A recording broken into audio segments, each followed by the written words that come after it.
विद्यार्थियों, आज हम संगीत की कुछ और परिभाषाओं पर चर्चा करेंगे। पिछले वीडियो में भी हमने संगीत के कई पारिभाषिक शब्दों की जानकारी प्राप्त की है। आज हम चर्चा करेंगे वादी, संवादी, अनुवादी और विवादी स्वरों पर। हिंदुस्तानी पद्धति में जो राग गायन होता है उसमें आप देखेंगे कि रागों में ये 4 प्रकार के स्वर जो हैं प्रयुक्त होते हैं: वादी, संवादी, अनुवादी एवं विवादी। प्रत्येक गायक वादक को इस चारों स्वरों का ध्यान रखना पड़ता है, क्योंकि हर एक राग में एक वादी होता है, एक संवादी होता है और बाकी स्वर, इन दोनों के अतिरिक्त जो स्वर होते हैं वो अनुवादी स्वर कहलाते हैं। और जो स्वर राग में नहीं लगता है लेकिन कभी कभी उसको सौंदर्य पैदा करने के लिए उसका प्रयोग किया जाता है, उसको विवादी स्वर कहते हैं।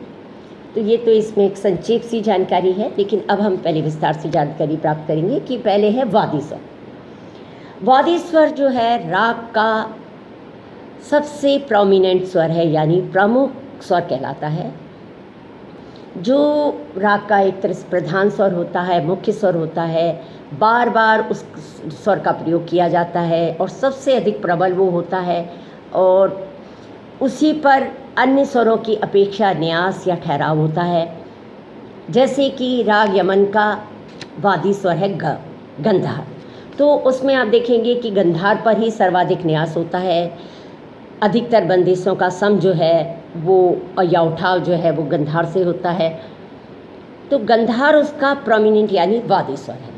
तो इसीलिए वादी स्वर को अनेक नामों से जाना जाता है: जीव स्वर, अंश स्वर, प्रधान स्वर, मुख्य स्वर और राजा स्वर।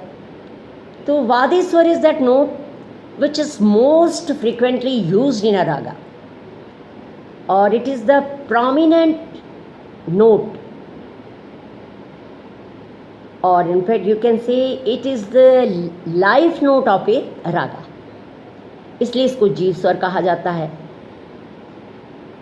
और वादी स्वरों से हम ये देखते हैं कि रागों का लगभग गायन समय भी निर्धारित हो जाता है, क्योंकि वादी स्वर से हमें पता चलता है कि अमुक राग पूर्वांग है, पूर्व राग है या उत्तर राग। यानी पूर्व राग का मतलब है, पूर्व राग उन रागों को कहते हैं जिनका गायन वादन समय 12 बजे दिन से 12 बजे रात तक होता है, वो पूर्व राग कहलाते हैं। और उत्तर राग जिन रागों का गायन समय रात्रि के 12 बजे से दोपहर अगले दिन 12 बजे तक माना जाता है, और उस समय जो राग गाए बजाए जाते हैं वो उत्तर राग कहलाते हैं। तो इससे पता चलता है कि यदि राग का वादी स्वर जैसे यमन का ग है, तो उससे पता चलेगा कि यह इसका वादी स्वर जो है वो सप्तक के पूर्व भाग यानी सा रे गा मा पा इसके अंतर्गत है। तो इसलिए इसका अर्थ समझ में आ जाएगा कि ये 12 बजे यमन का समय 12 बजे दिन से लेके 12 बजे रात्रि के समय किसी न किसी समय होना चाहिए।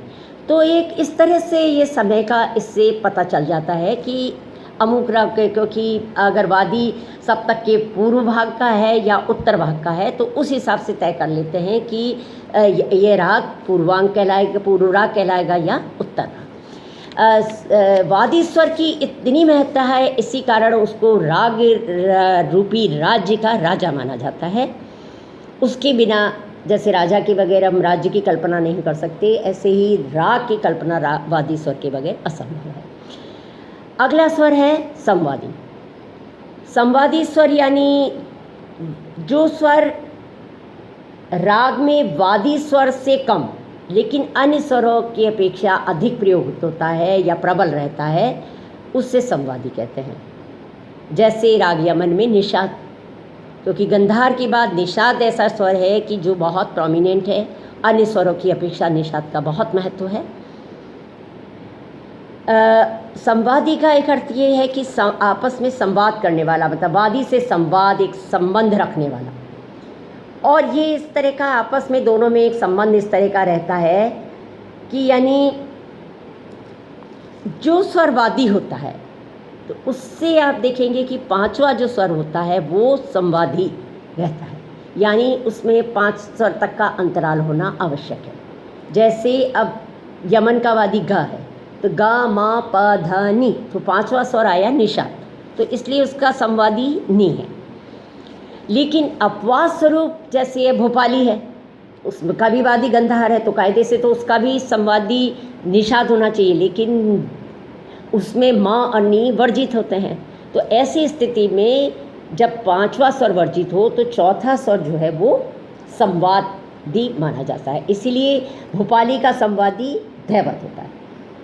तो यानी संवाद के लिए उसमें 4 या 5 स्वरों का अंतराल होना आवश्यक है। ये इस प्रकार आपस में इनमें संवाद रहता है। अब वादी संवादी ये 2 स्वर हैं। अब लेकिन इन 2 स्वरों से ही एक राग नहीं बन सकता, ना ही गाया बजाया जा सकता, इसलिए जो अन्य स्वरों की भी आवश्यकता पड़ती है।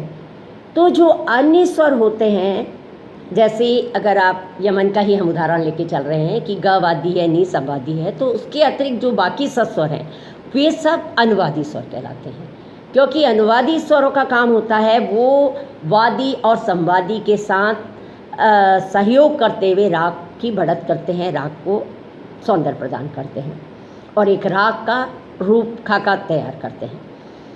तो इसलिए अनुवादी स्वरों को अनुचर की उपमा दी गई है। इससे पूर्व मैं बताऊंगी कि जैसे ये संवादी स्वर है उसको राज्य क्या मंत्री उसकी उपमा दी गई है, और ऐसे ही अनुवादी स्वरों को अनुचरों की, क्योंकि जिस तरह अनुचर बाकी काम करते हैं और रहते हैं, तो इसलिए राग रूपी राज्य का राजा तो वादी स्वर माना जाता है, उसका मंत्री जो है वो संवादी स्वर है, क्योंकि राजा के बाद मंत्री की ही अहमियत सबसे ज़्यादा होती है। और लेकिन राजा और मंत्री से ही पूरा राजकाज नहीं चल सकता है, इसलिए अनुचरों की आवश्यकता पड़ती है, तो वो काम अनुवादी स्वर करते हैं। यानी राग में वादी संवादी के अतिरिक्त जो स्वर प्रयोग होते हैं वो अनुवादी स्वर कहलाते हैं। अब एक स्वर आता है विवादी। संगीत में हमने विवादी स्वर को भी हम देखते हैं। विवाद का वैसे तो अर्थ आता है झगड़े कराने वाला, लेकिन यहाँ संगीत में तो इस तरह का प्रयुक्त नहीं हो सकता। तो संगीत में इसका यह है कि वो स्वर जो कि राग में लगता नहीं है, लेकिन कभी कभी राग में सुंदरता बढ़ाने के लिए उसका प्रयोग कर लिया जाता है, वो स्वर विवादी कहलाता है। जैसे भैरवी में कभी कभी हम तीव्र रे, वैसे रे, उसमें रे का ध्वनि, सारे स्वर कोमल होते हैं, लेकिन हम शुद्ध रे का भी प्रयोग कर लेते हैं, शुद्ध गा का, शुद्ध नी, तो वो विवादी उसका करते हैं। लेकिन उसके लिए ये आवश्यक है कि वो जो प्रयोग है वो कितनी मात्रा में और किस तरह से होना चाहिए, क्योंकि अगर वो प्रयोग अधिक होगा, क्योंकि वो स्वर लगता नहीं है और उसमें हम ज़्यादा कर देंगे तो वो राग का सौंदर्य को सारा नष्ट कर देगा, तो वो एक तरह से विवादी हो गया। तो इसलिए विवादी स्वर को एक शत्रु की उपमा दी गई है।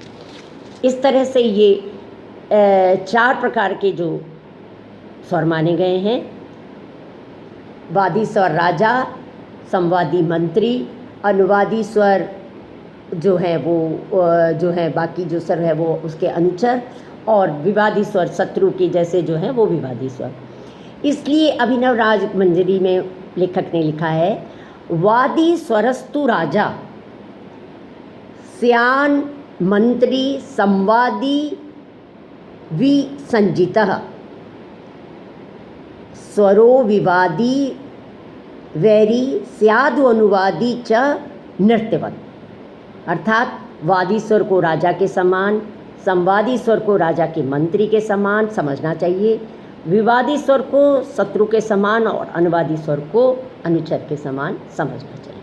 Thank you.